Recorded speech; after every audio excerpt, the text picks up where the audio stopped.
ओम शांति। 3-8-26 की मुरली है। बाबा कहते हैं, मीठे बच्चे, तुम सच्चे सच्चे राज ऋषि राजयोगी हो। तुम्हें राजाई के लिए पवित्र जरूर बनना है। हम कौन है? ऋषि। ऋषि यानी पवित्र। तो हम सच्चे सच्चे राज ऋषि है और हम राजयोग सीख रहे हैं। सीख कर ही हमें राजाई प्राप्त होगी जब हम पवित्र बनेंगे। तो सारा मदार है पवित्रता पर। प्रश्न है, कौन सा अटेंशन राजाई के लायक बना देता है? उत्तर है, अगर पढ़ाई पर पूरा पूरा अटेंशन है तो राजाई मिल जाती है। राजाई के लिए लौकिक में कहीं पर भी पढ़ाई नहीं पढ़ाई जाती, लेकिन बाबा आकर नई दुनिया स्थापन कर रहे हैं तो राजाई के लिए बाबा हमें पढ़ाई पढ़ा रहे हैं। तो इस पढ़ाई पे ही पूरा अटेंशन देंगे तभी पद मिलेगा हमें। तो पढ़ाई पर अटेंशन देंगे। बाप जो सुनाते हैं उसे अच्छी रीति सुनकर धारण करो। बाप ने सुनाया और बच्चों ने सुना तो राजाई मिल जाएगी। अगर सुनते समय उबासी देते व झुटका खाते, बुद्धि भटकती तो राजाई गवा देंगे। इसलिए पढ़ाई पर पूरा अटेंशन दो। पढ़ाई पर अटेंशन नहीं देंगे तो राजाई पद प्राप्त नहीं कर सकेंगे, क्योंकि अटेंशन ही नहीं देंगे।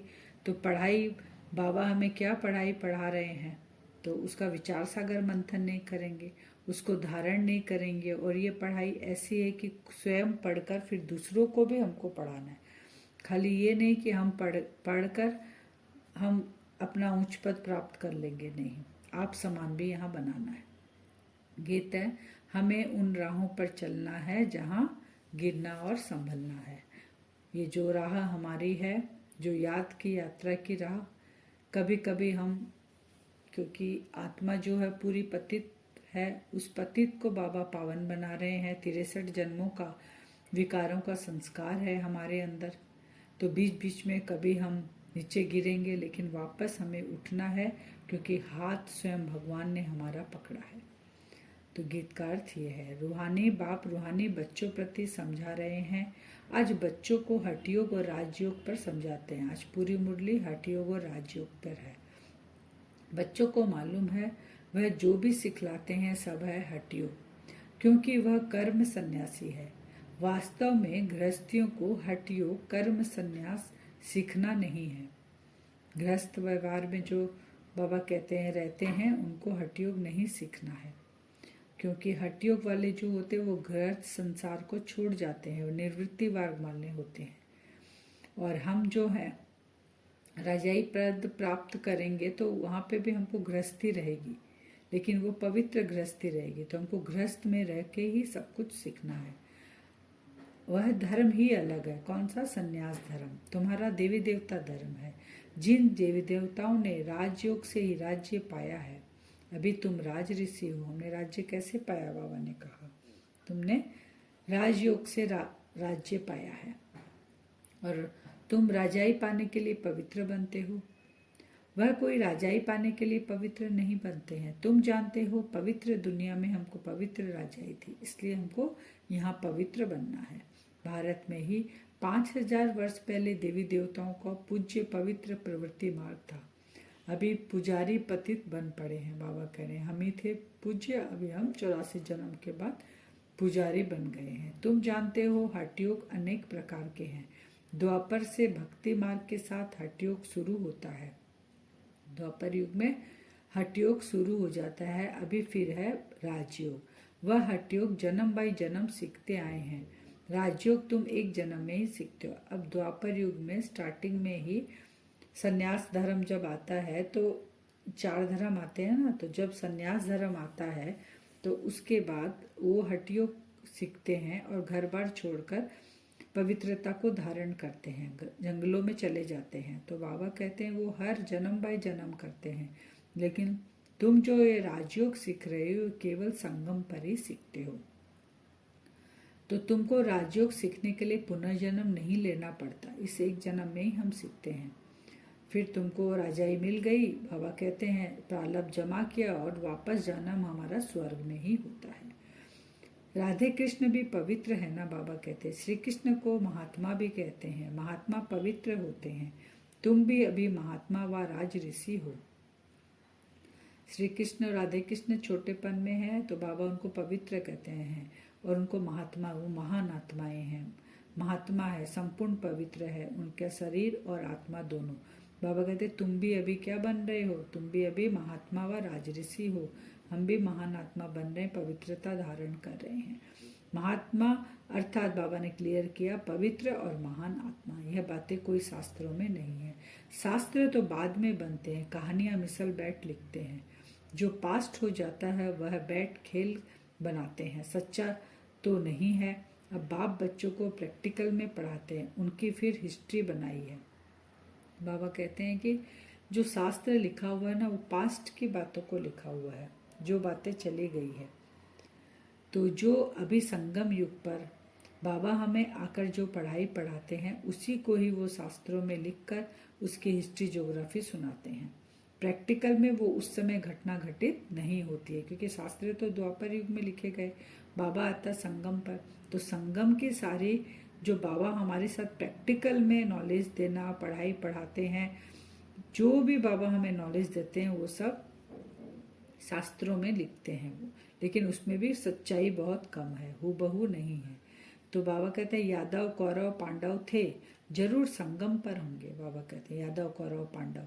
अब द्वापर युग में कैसे आ जाएंगे यादव कौरव पांडव, तो ये बाबा बताते हैं। त्योहार भी सभी संगम युग के हैं। अभी जो रक्षाबंधन हम मनाते हैं, पवित्रता का बंधन बाबा बताते हैं। पहले तो बाबा कहते हैं ब्राह्मण लोग राखी बांधते थे, पवित्र मानते थे ब्राह्मणों को, लेकिन आजकल बहन भाई आपस में राखी बांधते हैं। बाबा बोलते फैशन हो गया आजकल ये राखी बांधने का। तो पवित्रता के लिए सिख लोग भी कंगन पहनते हैं। बाबा कहते हैं हिंदू लोग जनेऊ पहनते हैं, तो भाई बहन को भी राखी बांधते हैं, वही खर्ची देते हैं। ये सब अब फैशन है। बाबा कहते हैं वास्तव में यह पवित्रता की बात। बाप कहते हैं बच्चे, काम महाशत्रु है, वह ब्राह्मण लोग कोई ऐसे नहीं समझाते हैं अभी बेहद, क्योंकि पवित्रता धीरे धीरे ब्राह्मण लोग मानते थे। उसके बाद क्या हुआ ना, विकारी दृष्टि होने के कारण ये एक रस्म बन गई कि बहन भाई को राखी बांधेगी, तो इससे उनकी दृष्टि वृत्ति जो है माने पवित्र हो जाए, इसके लिए ये रस्म बनाई गई थी। तो अभी अब बाबा कहते हैं ये रक्षाबंधन जो हो गया फैशन का हो गया है।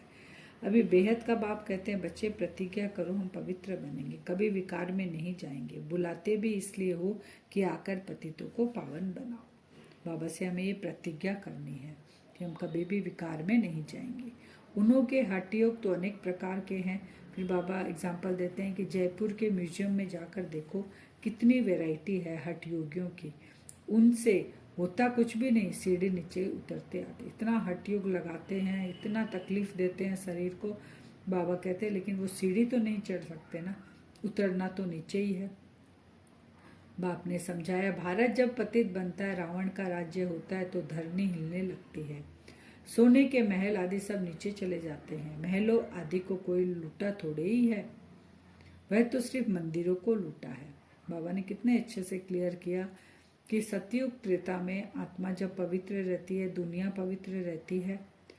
जैसे हम कलाएं कम होकर द्वापर युग में प्रवेश करते हैं, तब अपवित्रता हमारे अंदर आने लग जाती है, शरीर का भान आने लग जाता है।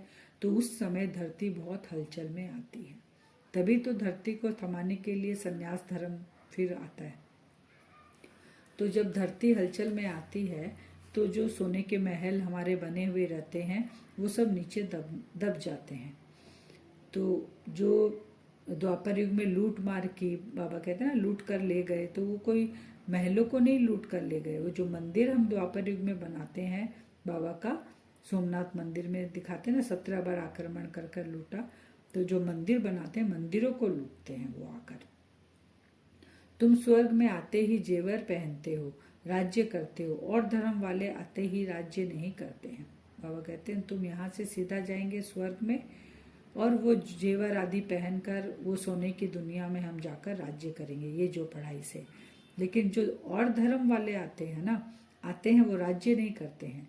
तुम बेहद के बाप से स्वर्ग की बादशाही का वर्षा लेते हो, वो धर्म स्थापक करते हैं खाली।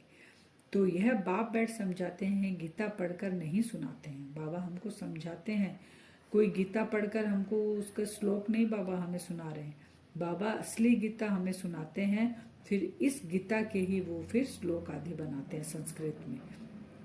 वह सब मैंने कहा नहीं। बाबा कहते हैं जो गीता में लिखा वो मैंने नहीं कहा, इसलिए कहते हैं आटा में नमक मिसल माने चुटकी भर सच्चाई है। वह तो मनुष्य ने मेरे महावाक्यों का बाद में बैठ शास्त्र बनाया है। बाबा बता रहे हैं शिव बाबा, हमने जो तुमको सुनाया वह तुमने ही सुना और फिर जाकर राजाई की। बाबा ने कहा ये सारा नॉलेज कौन है? जो देवकुल की आत्माएं हैं वही आकर सुनती है और वही जाकर राज्य करती है। वहाँ यह ज्ञान नहीं रहता। यहाँ तो बाप टीचर बैठ शिक्षा देते हैं। बाप तो हिंदी में ही समझाते हैं। यहाँ सब हिंदी हिंदी कहते रहते हैं ना। जो उन्हों की भाषा है वास्तव में प्राचीन भाषा हिंदी ही है, न कि संस्कृत। तो बाबा ने संस्कृत में गीता नहीं सुनाई, लेकिन वो शंकराचार्य आदि संस्कृत में बताते हैं। बाकी ऐसे नहीं कि बाबा ने गीता संस्कृत में सुनाई है, नहीं। गुरु नानक का अपना ग्रंथ है, उसने सिख धर्म स्थापन किया, उनको भी अवतार मानते हैं। उसमें राजाएं भी होते हैं, सन्यासी भी राजाई नहीं है। बाबा ने कहा कि सन्यासी जो वो राजाई स्थापन नहीं करते। बाबा ने समझाया है कि जैसे बुद्ध, क्राइस्ट आदि पहले गृहस्थी आत्मा थे, बाद में इनका नाम परिवर्तन हुआ। बुद्ध का, क्राइस्ट का, सबका नाम परिवर्तन होता है। वो गृहस्थी थे, तो गृहस्थी आत्मा जो है वो पतित आत्मा, वो कभी भी धर्म स्थापन नहीं कर सकती। तो उनके तन में जो प्योर सोल होती है परम धाम से आकर प्रवेश करती है और उनके शरीर के आधार से वो धर्म स्थापन कराती है। दूसरे धर्म तो और जितने भी धर्म है बाबा कहते हैं और छोटे छोटे मठ पंथ आदि बहुत निकल गए हैं उसके बाद, लेकिन मुख्य 4 धर्म के लिए बाबा कहते हैं। अब बाबा कहते हैं कि तुम साहूकार हो चाहे गरीब हो, जो भी हो मेरे बच्चे, तुम अगर मालपुआ खाना खाओ, रोटी खाओ, जो तुमको खाना खाओ, लेकिन याद करो बाप को। भल कुछ भी खाओ, पैसा तब किसके लिए है? बाबा कोई मना नहीं करते हैं, सिर्फ बाप से योग लगाना। इस राजाई स्थापन करने में खर्चा नहीं है। यहाँ राजाई जो हम स्थापन करते हैं कहीं घूमना फिरना नहीं, मन बुद्धि को एकाग्र किया और हमारे अंदर बाबा कहते तुम्हारे अंदर पद्मों की कमाई करना शुरू हो जाती है। अब बाबा कहते हैं ये जो बाइस्कोप आदि है ये 2.5 घंटे का चलता है, लेकिन यह जो तुम्हारा बेहद का नाटक है ना 5000 साल का चलता है। ये दुनिया में जो है ना कांटों का जंगल है। बड़े से बड़ा कांटा बाबा कहते हैं काम विकार का है, उसके बाद दूसरा है क्रोध का। तो उनकी निशानी है महाभारत लड़ाई। देखो कोई बात में गुस्सा आया तो झट बॉम्ब शुरू कर देंगे, तो महाभारत लड़ाई इसको ही कहते हैं।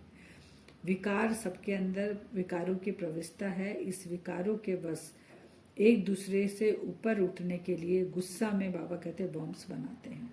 ऐसे बनाते हैं कि ऐसे बॉम्ब्स बनाए हैं जो बात मत पूछो। सतयुग में कोई लड़ाई आदि होती नहीं, संगम पर यह महाभारत लड़ाई दिखाई है।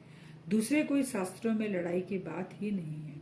बाकी खाली हिंदू धर्म में दिखाया है महाभारत लड़ाई। वहां तो सारे विश्व के तुम मालिक रहते हो, लड़ाई की बात हो न सके।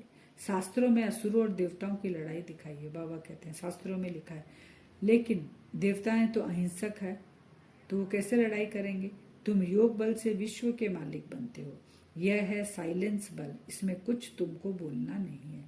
इस साइलेंस बल को ही, इस योग बल को ही महाभारत लड़ाई दिखाते हैं। प्रैक्टिकल में अभी हो रहा है ये, क्योंकि देवता अहिंसक है और हमारे अंदर आत्मा पतित है, तो अभी हिंसा के कुछ संस्कार है। जब आपस में युद्ध होती है योग बल से, फिर हम वो स्थापन करते हैं राज्य। याद के बल से तुम बाबा से विश्व की बादशाही लेते हो। साइंस बल से विनाश होता है, उसी ही साइंस से फिर सतयुग में सुख देखेंगे। अभी साइंस एकदम टॉप तक चला गया, लिमिट क्रॉस करके एकदम अति की तरफ चला गया। इतने नए नए इन्वेंशन निकाल रहे हैं, लेकिन वो दुख के कारण ही है। बाबा कहते हैं यही साइंस जो है, यही संस्कार वो आत्मा लेके जाएगी और वहां पर सुख का कारण बनेगी। यह भी आकर कुछ ज्ञान लेंगे जो साइंस वाले हैं लास्ट में आकर, ताकि सतयुग में जाकर वो साइंस का यूज कर सके। तुम प्रश्न पूछते हो गीता का भगवान कौन? ऐसे प्रश्न कोई पूछ न सके। जहां यह प्रश्न लिखते हैं तो उनके साथ चित्र भी दो, गीता का भगवान परमपिता परमात्मा या श्री कृष्ण। अगर पूछते हैं तो दोनों का चित्र देकर उनको अपना अपना बायोग्राफी अलग अलग लिखना है। शिव बाबा का अलग लिखना है, श्री कृष्ण का अलग लिखना है। तो जो 84 जन्म लिए हैं श्री कृष्ण उनकी आत्मा भी अभी पवित्र सांवरी बनी है, उनको बैठ अभी शिव बाबा समझा रहे हैं, उनको भी राज्य भाग्य दे रहे हैं। तो एक्टर्स को पता तो होना चाहिए ना अपने जीवन कहानी का, एक्टिंग का, कि मैंने कैसे पार्ट बजाया 84 जन्म। तो वो नॉलेज हमें बाबा आकर देते हैं, क्योंकि हम एक्टर्स अपने आप को भूल गए, हमारे डायरेक्टर को भूल गए, क्रिएटर को भूल गए, सब कुछ भूल गए।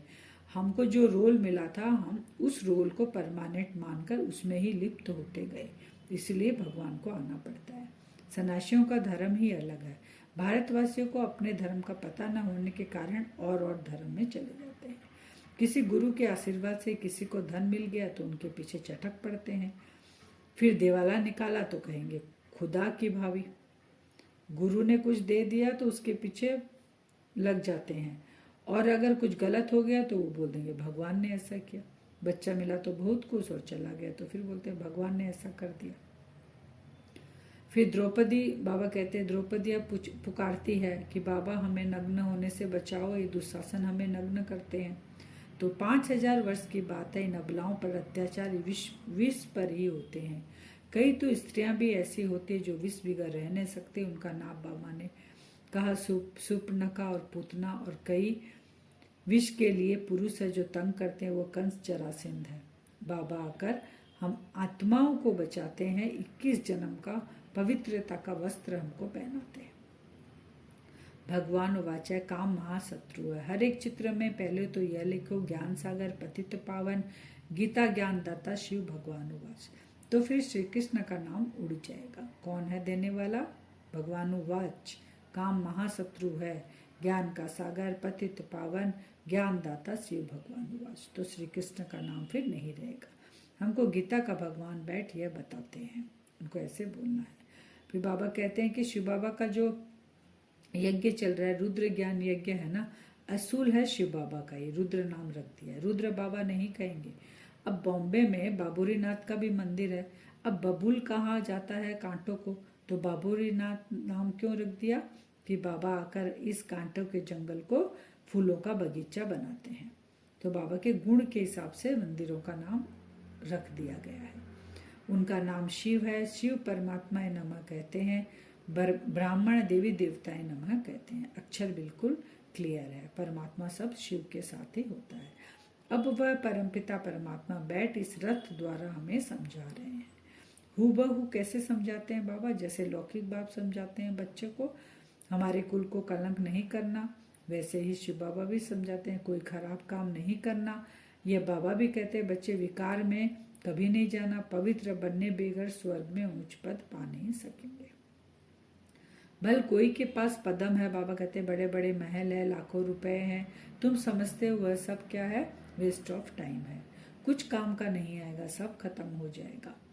क्योंकि 10-12 हजार वर्ष पड़े हैं, वो ऐसा समझते हैं। तुम बच्चे जानते हो मौत तो सामने खड़ा है, सिर पर कोई चीज आ गई और अभी भी हम इसी दुनिया में लिप्त रहेंगे तो हम क्या लेकर जाएंगे?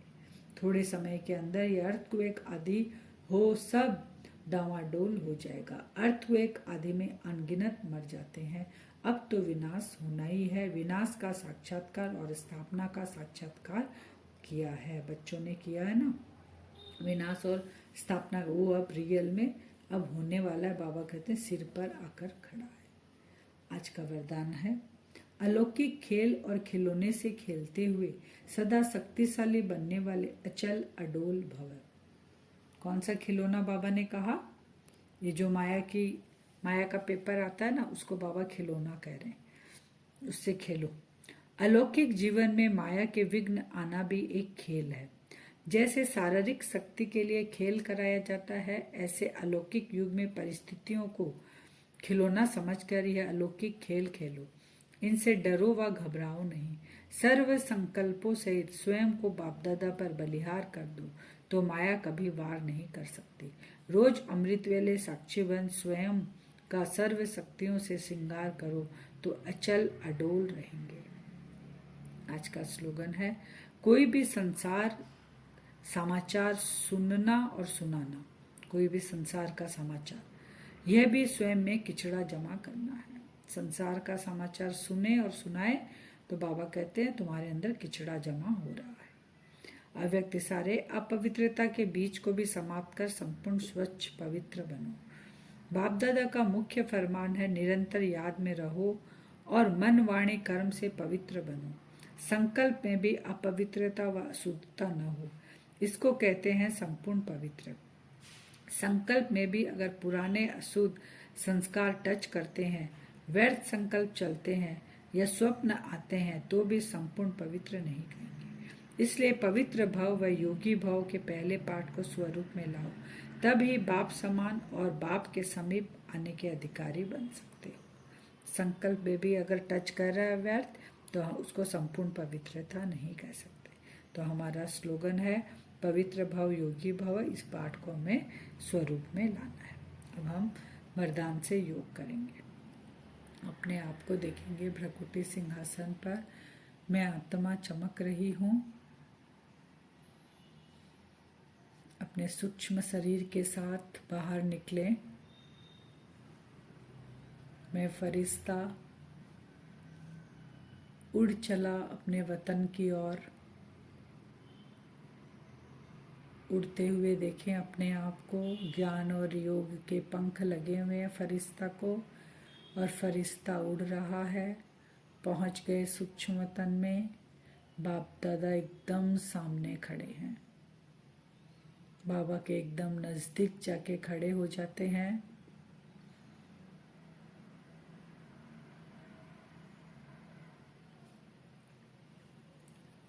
बाबा की दृष्टि मुझ फरिश्ते पे।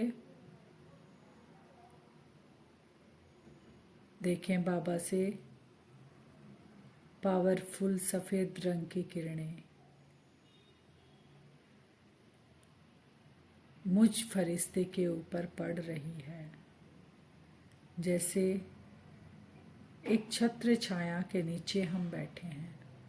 विजुअलाइज करें, मैं फरिश्ता एक छत्र छाया के नीचे हूँ, ऐसा अनुभव करें। बाबा सामने हैं। बाबा की पावरफुल दृष्टि मुझ फरिश्ते के ऊपर है।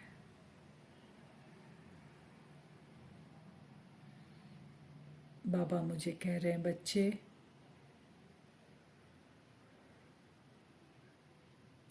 आपके अंदर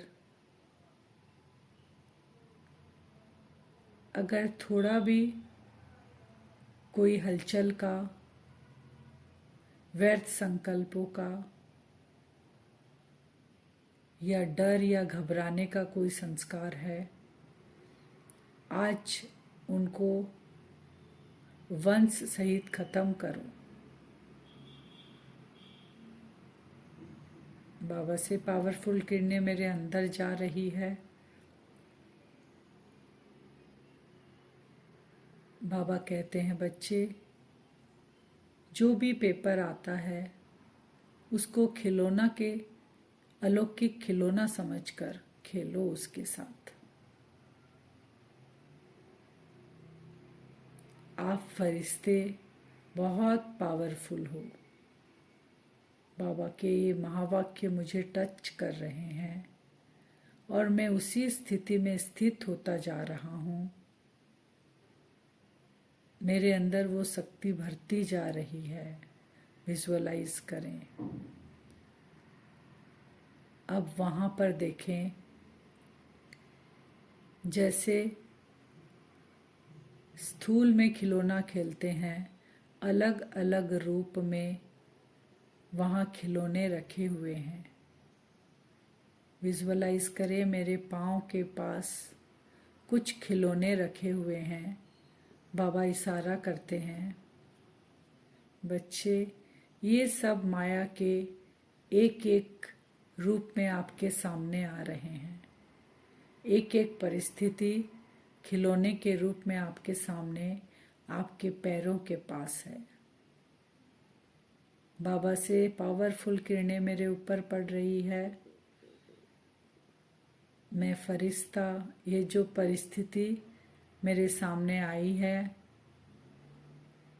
बाबा से शक्तियाँ मिल रही है और ये दृढ़ संकल्प मैंने किया कि ये सब माया के खिलौने से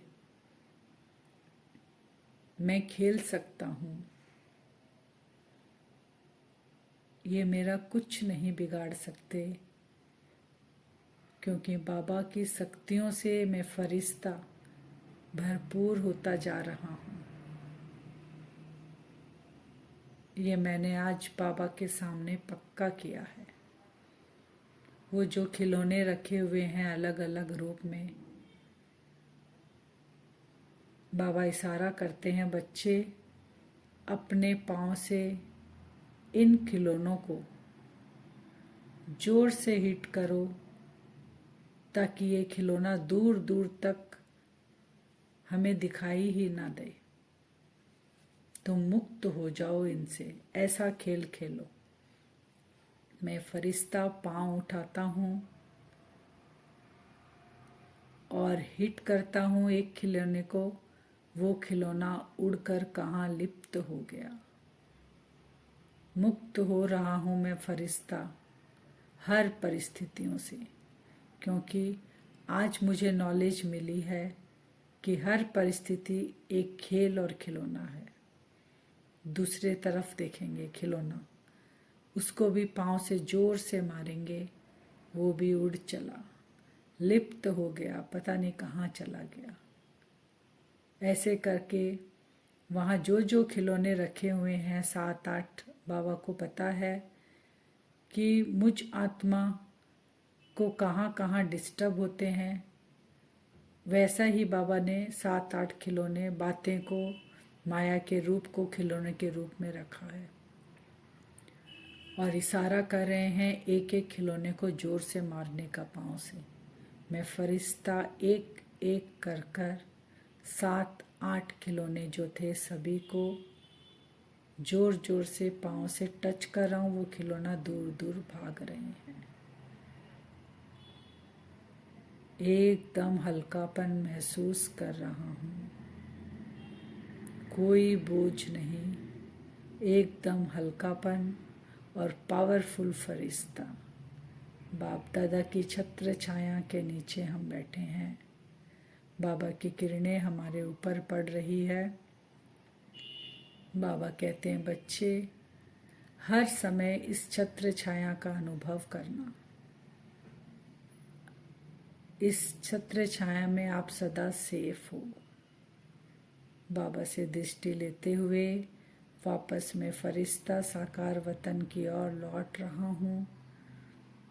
अपने साकार शरीर में प्रवेश करता हूँ और वो छत्र छाया मेरे सर के ऊपर है, जिस छत्र छाया के नीचे मैं सदा सेफ हूँ। ऐसा अनुभव हम आज बार बार करेंगे। ओम शांति।